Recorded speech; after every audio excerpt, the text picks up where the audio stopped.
Ambulance ছাড়া সব গাড়ি বন্ধ। মানতে হবে, মানতে হবে, আমাদের দাবি মানতে হবে, মানতে হবে। মানবে না যতক্ষণ, মানবে না যতক্ষণ। প্রকল্প পরিচালক এবং আমাদের যিনি প্রকল্প ব্যবস্থাপক আছেন ওনাদের সাথে আমরা সার্বিকভাবে আলোচনা করবো। ধন্যবাদ। আমরা সাথে অনেক পড়াশোনা গাড়ি কি ছাড় দিয়েছে?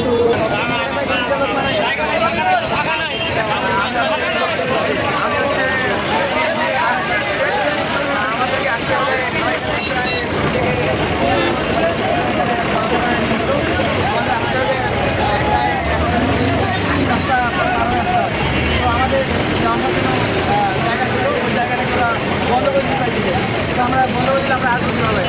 আমরা আসতে পারবো না। তো আমাদের টেনশন হবে, যেন অ্যাক্সিডেন্টটা আমাদের কম হয়, আমাদের নিরাপত্তাভাবে যাওয়া আসা করতে পারি। এখানে আমাদের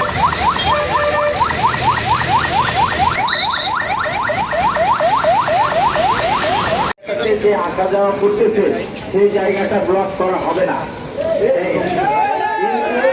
কিন্তু আমরা যেটা দেখলাম, আমি